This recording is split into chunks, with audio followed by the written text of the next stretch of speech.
ఇస్తాము, మనకు ఉపకారిగా ఉన్నాడు. మనం పడిపోయిన మనల్ని ఉద్ధరించేవాడు ఉన్నాడు. కురుకుపోయిన మనకు లేవనెత్తేవాడుగా ఉన్నాడు.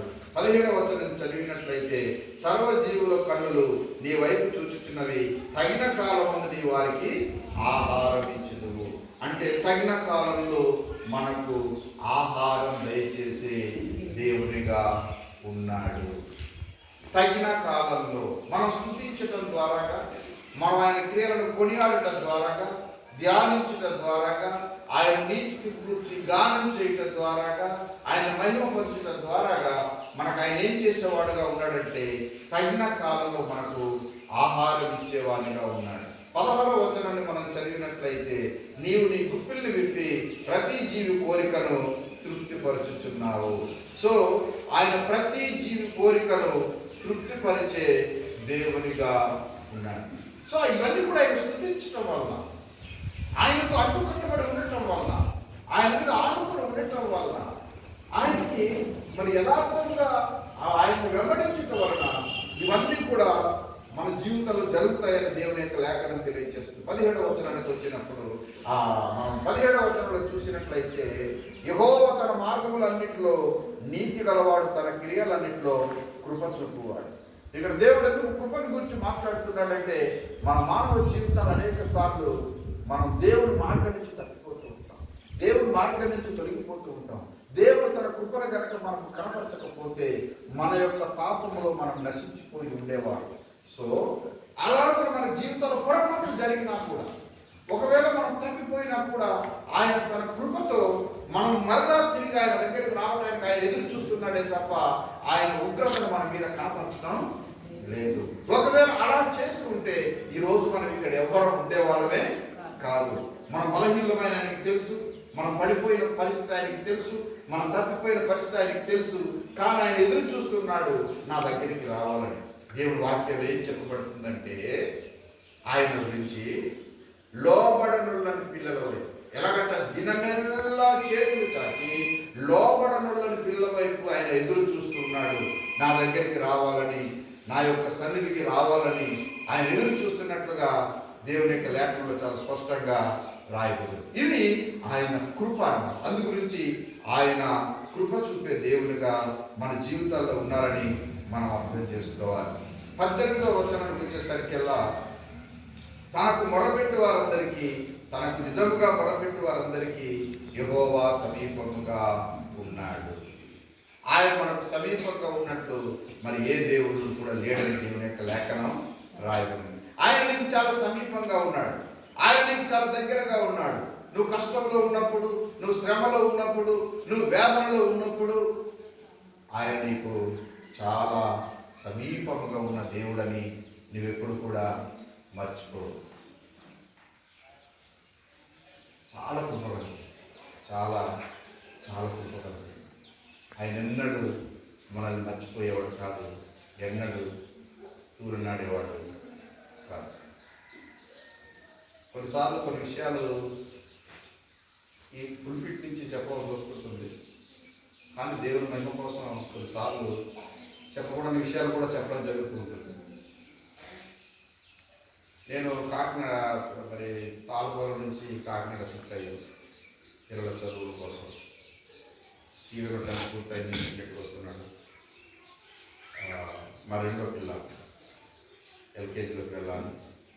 పెద్ద పిల్లలకి అంతకుముందే సెయింట్ థామస్ కాన్వెంట్లో జాయిన్ చేస్తే స్కూల్ నుంచి బయట పాలు వచ్చేసి ఎవరమ్మా అంటే తిమ్మోతి గారు అక్కడ వరకు తిరుగుతుంది కాకినాడలో. ఈ లోపల మా తోలాడు త్వరగా వెళ్ళి తీసుకోలేదు, ముందుగానే జాయిన్ చేద్దాం, మా రాధాలు ఉన్నారనుకున్నాం. అందుకని ఇంకా నెక్స్ట్ ఇయర్ ఇంకా పిల్లగా నింపుకోవాలి వీళ్ళ ఎడ్యుకేషన్ కోసం అని కాకినాడ షిఫ్ట్ అయ్యి కాకినాడలో చిన్న తీసుకున్నాం. ఇంట్లో చిన్న పట్టి మంచం, చిన్న క్రిస్మస్ స్టవ్, రెండు చేపలు, ఫ్యామిలీ ఒక చిన్న ఆటోలు వేసుకొని లగేజ్ అంతా కాకినాడ షిఫ్ట్ అవ్వడం జరిగింది. కాకినాడ షిఫ్ట్ అవ్వడానికి షిఫ్ట్ అయ్యి ఓకే, చదువు ఇంకా వేరే మినిస్ట్రీ అంతా వేరే ఉద్దేశంతో ప్రార్థన చేసుకుని బయలుదేరింది. ఒకరోజు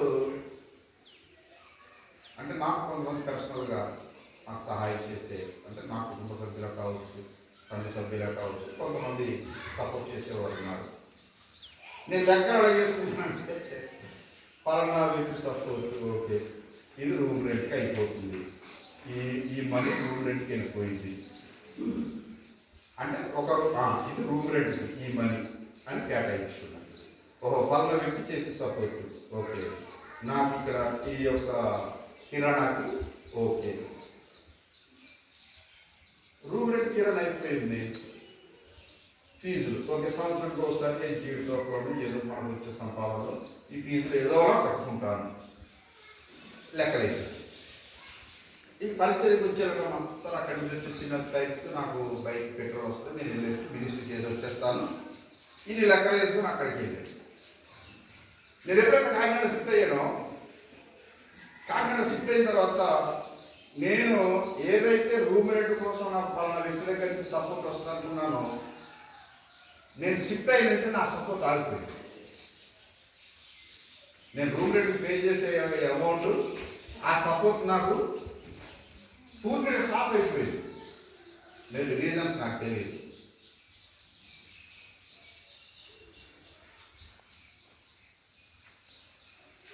ఇకపోతే పరిస్థితులు అనుకూలించక ఈ జీవితం ఒకేసారి కొన్ని సంవత్సరాలు కమ్మేశాను. ఎవ్రీ ఇయర్ కదా వచ్చే పరిస్థితి లేదు. ఎందుకంటే అది అమ్మేసి ఆ డబ్బులతో కాకినాడ షిఫ్ట్ అయ్యారు. ఇప్పుడు ఒక్క రూమ్ రెంట్ అమౌంట్ స్ట్రక్ అయ్యేసరికల్లా ఇప్పుడు రూమ్ రెంట్కి ఎట్లా ఇప్పిస్తావాలి, కిరాణా ఎట్లా ఇప్పిస్తావాలి, పిల్లల ఫీజులు ఇదంతా కూడా మొత్తం గందరగోళం అయిపోయింది. అప్పుడు ఇలాగ అయింది. సరే నేనేమి చింతించాను, ఒక్క నిమిషం ఆగాను. అవుతాను, దేవుడి యొక్క పర్మిషన్ ఉంటే నేను ఈ సిటీలో ఉంటాను, లేదంటే చక్కగా నేను బయలుదేరి మరలా మా ఇంటికి వెళ్ళిపోతాను. నాకు అక్కడ ఇల్లు ఉంది, వాతావరణం అంతా ఉంది. అఫ్కోర్స్ ఇప్పటికీ 12-13 సంవత్సరాలు అవుతుంది సిటీలోనే ఉన్నాను. పిల్లలు చదివించుకోగలుగుతున్నాను, పరిచర్యకి రాగలుగుతున్నాను. కాకినాడ షిఫ్ట్ అయిన తర్వాతే ఇక్కడ చర్చి కట్టబడింది. 13లో కాకినాడ షిఫ్ట్ అయ్యాడు. 15లో దీనికి ఫౌండేషన్ వేసాము. 16లో 2016లో ఇది స్లాబ్ వేసాము. నేను బయటికి పరిచర్య బయట నేను కాకినాడ రాజమండ్రిలో ఉంటున్న సందర్భంలోనే బైబిల్ స్కూల్ ఇక్కడ 2016 నుంచి బైబిల్ స్కూల్ నడపగలిగాను. చాలా డబ్బులు ఎంతోమంది సేవలకు ఒక 50 పాస్టర్స్ సపోర్ట్ చేయగలిగాను. ఇదంతా కూడా మనకున్న బలాన్ని బట్టి, శక్తిని బట్టి కాదు, కేవలం ఆయన మీద ఆధారపడతాం, ఆయన మీద ఆనుకోవడం. సాంఘికి నా గురించి కొంచెం ఎక్కువ తెలుస్తుంది మీ అందరికన్నా. ఎందుకంటే ఒక నిమిషం చాలా బలవంతులు అవుతాం, అంటే అకౌంట్లో డబ్బులు ఉన్నాయని అర్థం. మరొక రోజుకి చాలా జీరో మౌనంగా మంచి కాముంటాను, ఏంటంటే డబ్బులు లేవు అని అర్థం. డబ్బులు ఉన్నాయంటే ఎటు మిషన్ ట్రిప్లు, ఎటు ప్రేయర్స్, ఎటు మీటింగ్స్, పాస్టర్తో చాలా అడవిడిగా వెంటనే కార్యక్రమం చేసేది అదేది నా దగ్గర నిర్వహించుకోండి. సో నేను చెప్పేది ఏంటంటే, మనం ఎలాంటి కష్టతరమైనటువంటి పరిస్థితుల్లో మనం ఉన్నప్పటికీ కూడా ఆయన ఎప్పుడు మనం విడిచిపెట్టేవాడు కాదు. తనకు నిజముగా మొరపెట్టే వారికి అందరికీ కూడా ఆయన సమీపంగా ఉన్న దేవుడు. అది నేను చెప్పదలసింది. నువ్వు నిజంగా ఆయనకు మొరపెట్టే బిడ్డగా ఉంటే, ఆయన ఆశ్రయించే బిడ్డగా ఉంటే, ఆయన మీద ఆధారపడే బిడ్డగా ఉంటే ఆయన నీకు నిశ్చయంగా సహాయం చేస్తాడు. ఈ సందర్భంలో మా స్టీవెన్ గురించి మాట్లాడుతున్నాను. ఎందుకంటే మొన్న చింతపల్లి షిఫ్ట్ చేశాం. భవిష్యత్తులో ఎవరు బయలుదేరి నడపాలనుకుంటున్నాం. ఆ ప్రాంతంలో మినిస్ట్రీ జరగాలి. దగ్గరలో కొన్ని సంఘాలు ఉన్నాయి, ఇంకా కొన్ని సంఘాలు విజిట్ చేయాలి. భవిష్యత్తులో పరిచర్య కోసం చింతపల్లిని పరిచర్య చేసే అవకాశం నాకు రాలేకపోయింది. దేవుడు నా కొడుకు ఇచ్చాడని నేను నమ్ముతున్నాను. నా ప్రాంతంలో మరి గొప్ప పరిచయం. సో ఏది జరగాలన్నా కూడా దేవుడిని ఆశ్రయించి, దేవుడిని ఆనుకుని, ఆయన సమీపంగా, ఆయన దగ్గరగా ఉంటే, తనకు నిజంగా మొరపెడితే ఆయన మనకు సమీపంగా ఉన్న దేవుడని మీరు ఎప్పుడు మర్చిపోతారు. పరిస్థితి ఏదైనా జీవితంలో సమస్తం కోల్పోయినా కూడా దేవుని అందరి విశ్వాసాన్ని మాత్రం కోరుకో. ఆ ఒక్క విశ్వాసం కలిగి ఉంటే, ఎదురు పత్రిక 11 ప్రకారంగా విశ్వాసం లేకుండా దేవునికి ఇష్టంగా అసాధ్యం. సో ఆ ఒక్క విశ్వాసాన్ని కనుక కలిగి ఉంటే నువ్వు కోల్పోయినంత కూడా తిరిగి నువ్వు పొందుకోవడానికి నువ్వు పోగొట్టుకున్నవన్నీ కూడా నువ్వు తిరిగి పొందుకోవడానికి దేవుడు తగినటువంటి కృపను అనుగ్రహించేవాడుగా ఉన్నాడు. 19వ వచనంలో చూస్తే తన యందు భయభక్తులు గల వారి కోరిక ఆయన నెరవేర్చును, వారి మొర ఆలకించి వారిని రక్షించును. కనుక ఎవరైతే ఆయన భయభక్తులు కలిగి ఉంటారో ఆయన వారి కోరికను నెరవేర్చే దేవుడిగా ఉన్నాడు.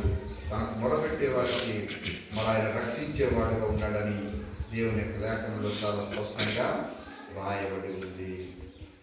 20వ వచనంలో యెహోవా తనను ప్రేమించి వారందరినీ కాపాడు. ఎవరైతే దేవుడు ప్రేమిస్తారో వారందరినీ ఆయన కాపాడేవాడుగా ఉన్నాడు. దేవుడు మన జీవితంలో ఇన్ని మేలు చేస్తున్నాడు కదా, మనం ఏం చేయాలి? ఫైనల్గా నేను ఆ వచనాన్ని ఒకటి చెప్పి దేవుడు మనకు చేసిన మేలు ఉపకారాలు సామ్యుయేలు మంచి సాక్ష్యం చెప్పాడు. అత్తగారి గురించి, చిన్నాన్నల గురించి, పెద్దనాన్నల గురించి, అన్నయ్యల గురించి, అక్కల గురించి, చెల్లెల గురించి. ఓకే, ప్రతి ఒక్కరూ మన పట్ల తన పట్ల చాలా పాజిటివ్గా ఫ్యామిలీగా